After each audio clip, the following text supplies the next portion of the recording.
The point of this was, and now will be, to discuss the fallout from a cartoon that Pat drew and was published in the Salt Lake Tribune on September 1st, I think it was. It was dealing with the nationwide and also Utah-oriented problems with policing and the feeling among many people that minority groups, Black people particularly, have been victimized by police officers overstepping their bounds, and that there's a problem with racism in law enforcement, just generally. Pat, tell us a little bit, maybe in general, about your process for creating the cartoon, and then a little bit more specifically about this one. So I knew that I was walking into a minefield when I did this cartoon, because anything having to do with policing and racism, I realized was going to be a very sensitive subject. So when I do a cartoon, I think, well, what's the subject? What do I want to do? And the idea of racism, of white supremacists infiltrating police departments was something that I'd been reading about. And so I thought, well, that's something that I should probably comment on. And then the next thing I think is, what do I want to say? And the hard part about this is I wanted to say that racism, that white supremacists might be a problem in policing, but I did not want to put across the idea that all policemen are racists. And that's a tough thing to do. And I thought that I thread the needle by depicting racism as something that is an affliction, as kind of a disease that has infected policing. And I'd say that most people understood that metaphor and took it that way, but a lot of people saw it very differently and took umbrage at the cartoon. And to them it said, all police are racists. And that was definitely the message I did not want to convey with the cartoon. Maybe we, in case there's anybody left in Utah or on the planet who hasn't seen the cartoon already, you have it there, and I don't know how well it will show up on our tin cans and fishing line that we've got. But this is in the middle there. There's a doctor. On the right, there's a police officer, just labeled law enforcement. They are both looking at a very large display of an X-ray, presumably of the law enforcement officer. And down around where the lower spine and pelvis should be, we have an image of a hooded Ku Klux Klansman. I'm not ashamed that I can't say that properly. And the caption is, "Well, there's your problem." And as Pat and I have discussed before, and we've said in other forums, this was meant to convey the idea that the police officer in question went to the doctor because he felt something was wrong and he wanted to have that problem diagnosed. And this was the doctor's diagnosis. And the police officer was not at all pleased to see this. He was surprised, which came through to me from the look on the officer's face. He was not happy to see that. Actually kind of surprised to see that. And so when Pat drew the cartoon and I, as editorial page editor, approved the cartoon and saw it printed in the paper and launched on our website, that was the way I saw it. But as we've heard from many quarters, that wasn't necessarily the way it was interpreted. Well, and I woke up the next day to Chris Stewart and Spencer Cox piling on. They were retweeting a message from the Utah Sheriff's Association and the Utah Fraternal Order of Police. And they had issued statements both saying that my cartoon said that all police were racists, which, I had taken pains to not say. And I've done kind of an autopsy in the cartoon. How could it be misinterpreted so wildly by two different groups of people? And I went to my cartoonist friends and I said, "What do you think about this?" And They were on board with me. I talked to Steve Sack, cartoonist in Minneapolis. His son is a police officer, and he said he thought it was a fair comment. But on the other hand, there were lots of people who I think the image is so powerful. You know, the image of associating the Ku Klux Klan with police. You know, and I stepped in that minefield, and the minefield went off. You know, perhaps we can have Bruce, you know, address. By the way, Bruce was the only person, the only head of the organization of police in Utah, who reached out to say, "What the hell did you mean?" And he gave me the chance to respond to police directly, and I issued my own statement, saying pretty much what I've just said. Is that, you know, I went through. I've been doing this for 40 years, so I'm not new to this. And I meant for the cartoon to say that there is an issue of white supremacy in law enforcement, but not to say that all policemen are racist. That's just not what I meant. Yeah, so Bruce, tell us a little bit about, you reached out to Pat, which, as we've noted, not everybody took the time to do. How did that conversation come about? Well, we were actually meeting in an executive board meeting at the time for the Utah Peace Officers Association. I hadn't seen the cartoon at the time, and it was presented then and asked what, if any, statement we might want to make. And we determined as a board, well, why don't we just reach out to Mr. Bagley, see if we can get his understanding of the circumstances, what his intent was. And so we chose, basically, it goes along with our communication approach, just to reach out to him directly and have a dialogue and see if we could improve our understanding of the matter too. Yeah, and I was not looking forward to this phone call, probably as much as you weren't. But you know, we made the phone call, we connected, and I think we kind of hit it off. I mean, I found out things about you that I had no idea. You trained in marine biology, and you worked at Bodega Bay, you know, where I used to take my kids. And there's got to be a story there about how you ended up in law enforcement in Utah. Yeah. There is. It certainly wasn't the plan, but I appreciated our dialogue. I appreciated Mr. Bagley taking the time to explain his position and what his thoughts were and the intent behind the cartoon to our membership. And that's why we wanted to extend the opportunity for him to clarify what his intent was, so we can kind of all get on the same page. We're under pretty dynamic, stressful circumstances right now, and it's generally not helpful for any of us to speak on an emotional level. We're not going to make any progress or advance this conversation under those particular circumstances. Right. Yeah. Oh, and by the way, Bruce has invited me to attend a kind of an it's for the public, but it's explaining to the public how policing works in Utah, and it's an all-day seminar. Is that right? That's correct. Yeah. It'll deal with a lot of the biology behind the uses of force you see. It's a general study known as human factors.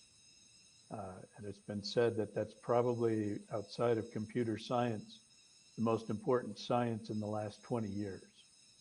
And so we're trying to teach people how to look at a video or a report or a statement and understand what actually went on there. It doesn't make excuses. It doesn't change a tragic circumstance, but it helps you understand the human factor behind a use of force, and especially when under a significant sympathetic nervous system activation, which is typically behind these things. Well, yeah, and it sounds like, I mean, you don't want a situation where the general public just assumes that all police officers are racist, that they're white supremacists. In addition to just the personal insult, it would make it much more difficult for you to do your job. You have to be perceived in the community, throughout all neighborhoods and communities, as honest brokers who are there to enforce the law and not to not to crack down on one particular group of people. But I mean, there is in American law enforcement, maybe not so much in Utah, maybe it's more a creature of the South and East.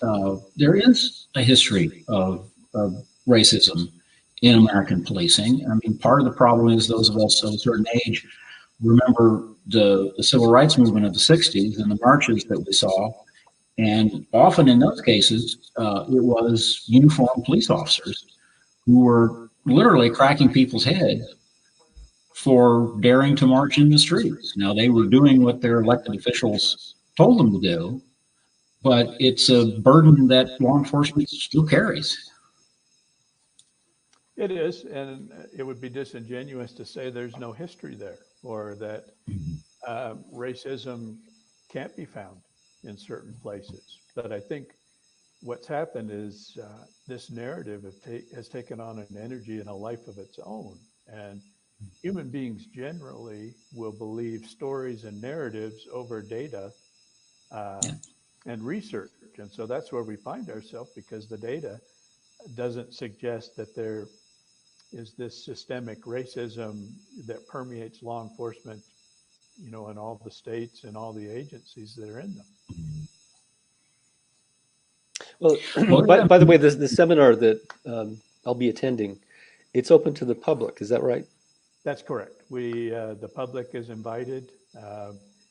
We have to we'll offer it anywhere. We have it at various venues and different organizations that would like to host that. We're happy to do that and explain the science and the tools and maybe some of the tactics that we might use or objectives. So you can have a little better understanding of what the objective for any law enforcement contact would be. So how do they find out the time and the place? Do they go to the... You can go to our Facebook page, Utah Peace Officers Association, or you can also email us at homeupoa@gmail. And we also have a website, upoa.org, that you're happy to contact us with. Yeah, I mean, I'm looking forward to this. I think information is always useful. Yeah. And you're right, Bruce, people do respond more to stories and narratives often than they will to charts and graphs and details. And we have now the narrative that's often out there is, now that everybody has a TV studio in their pocket, we're seeing things that we wouldn't have seen before. And though also at the same time, so you have to wonder, well, what was going on all around the country in police situations where there were no cameras. At the same time, I think we've been kind of conditioned by watching sports on TV where there are 22 angles on every out of bounds play. And so we can take time and look at it and get the call right. We're not seeing that on these pocket videos. We're seeing one angle, one segment of what happened. And even if we later all come to the conclusion that what the police did was totally wrong, what we're seeing initially is kind of the tip of the iceberg. It is, and sometimes we get confused thinking that camera recording is the same perception the officer had. Right. And it also doesn't record the sensations that he's feeling or that the subject is also generating. So they're helpful, but we also have to recognize there are limitations to that recording too. One of the reasons I did the cartoon was we're seeing this phenomena of right-wing militias showing up at protests, and again, the videos, the things that are posted have shown the police making common cause with these right-wing white supremacist militias, and to me that is incredibly concerning. Someday I might be out protesting, and just seeing somebody there with a long gun and dressed in tactical gear, it worries me. And I would understand that. We have to have complete trust in law enforcement and in our judgment. And while it's a little bit of a general observation. It would be difficult to comment specifically. Um, Generally speaking, law enforcement officers just want to uphold their oath and the Constitution, and your right to peaceably assemble, and other people's rights to exercise their constitutional rights also, whether that's bearing of arms or them also wanting to peaceably assemble. So oftentimes law enforcement officers are kind of caught in the middle of that. Mm-hmm. Well, it is certainly a bad situation where you have what happened in Wisconsin, where there were peaceful demonstrations and not so peaceful demonstrations, and then people showing up, driving from the next state, appointing themselves, deputy sheriffs, and bringing AR-15s to a crowd and basically daring somebody to threaten them so they could shoot them. Reasons to believe that in some cases, peaceful or at least unarmed demonstrators are being smashed and arrested, where people carrying military-style weapons are being saluted and offered a drink of water. Part of the reason that might be what we're worried about is that individual police officers do feel a common cause with the basically white supremacists who show up and want to play too. Of course, the other problem is they're armed, and what good does it do the police to say, "Hey, you get out of here. You're not peacefully protesting if you're carrying these weapons around." Then are the police in a situation where they have to kowtow to the armed white supremacists because they're armed? No, I don't believe so. But we have to understand there's a lot of conflicting interest here.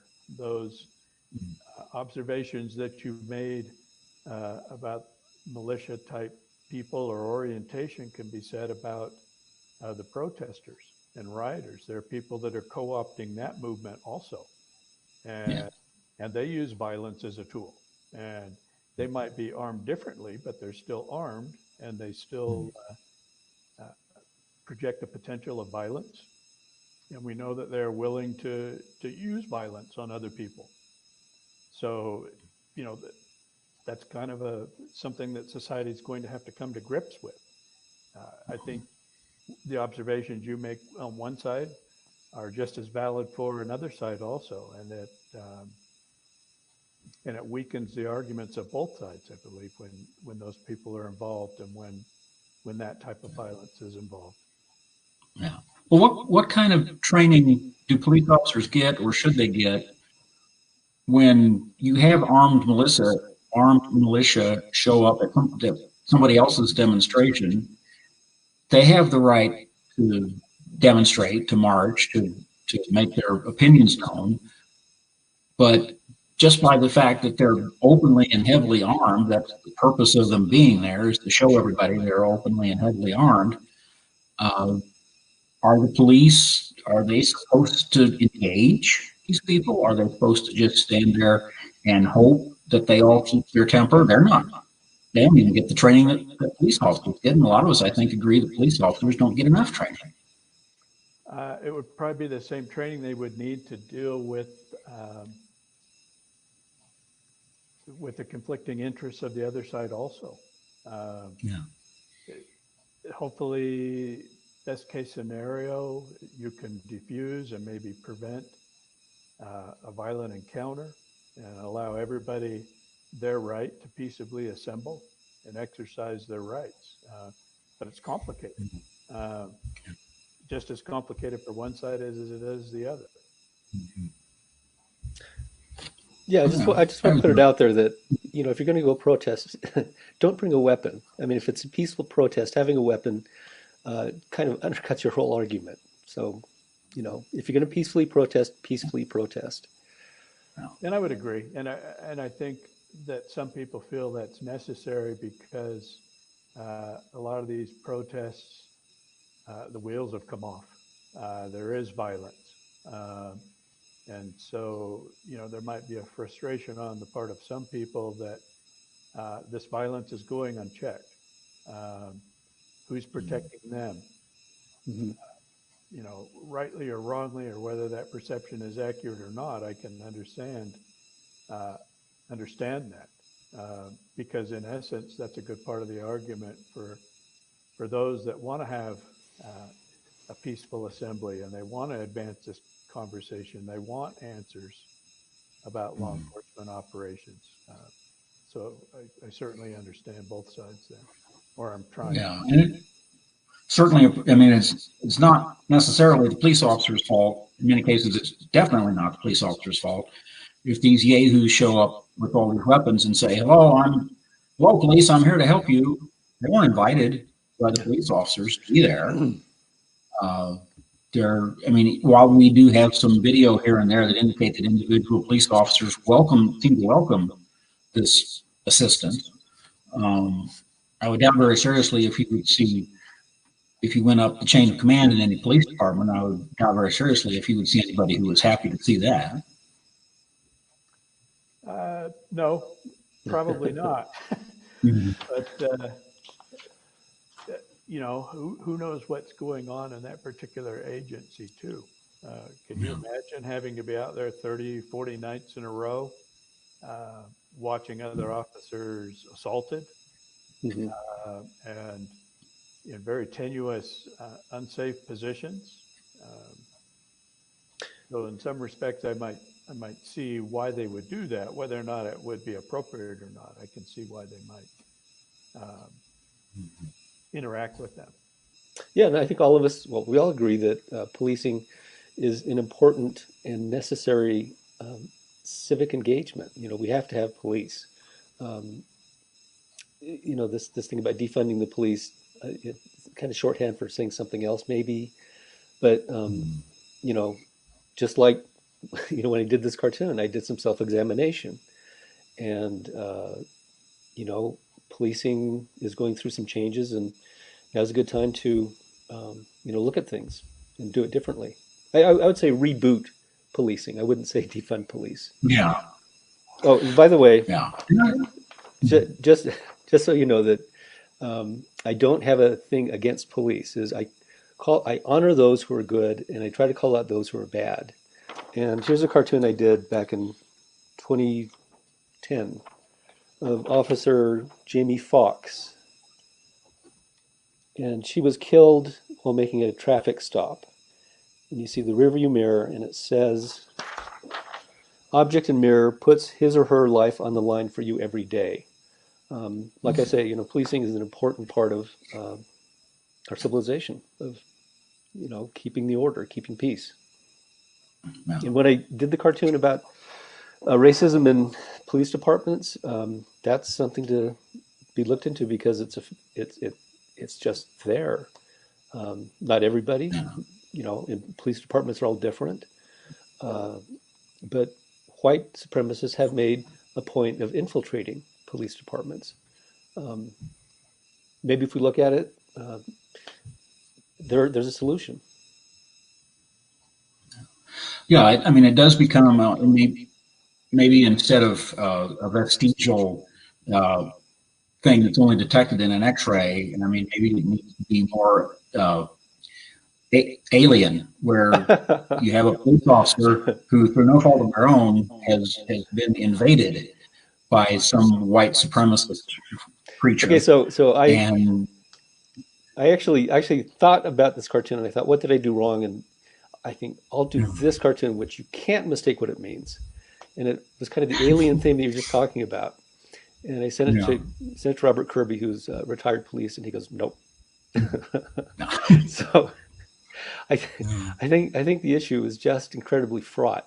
Police are feeling besieged and under attack, and I understand that. I think that I still think the cartoon said what I meant it to say, but I can also see how it could be taken a different way. yeah. And I think Well, that's I mean, a starting point for our conversation, right? It's uh, your concerns are valid, but um, we can do a better job at advancing the conversation in that let's look at the data and see how prevalent it is. Yeah. In my personal experience, in my law enforcement career, I don't have any experience with that. I never saw it. I've never heard another officer speak of it. But I know that it's a concern, and so we need to address that. And perhaps it just comes down to communication. Is let's try and tamp down the emotions out of it. Understand each perspective, the concern there. If we can learn to talk civilly, we can do that, and we can address. I do think it is a problem probably in most groups and certainly in most professions where when there's a criticism or an attack from someone outside the profession, there's just a natural tendency to circle the wagon and protect your own. And it happens in journalism, it happens in medicine, it happens in law enforcement, it happens among lawyers.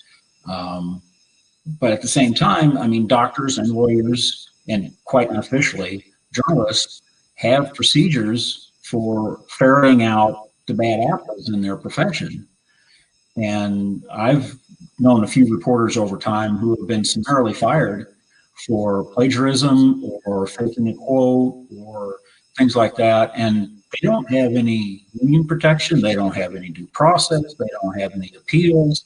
They brought dishonor upon the profession, on the individual newspaper they work for. They're gone the next morning. Doctors police themselves. We could argue maybe not aggressively enough. Lawyers police themselves, again, maybe not aggressively enough. So I do think it's a fair question to ask whether police officers police themselves, even when over the long term it would definitely be in their interest to do so. They do. There are mechanisms in place.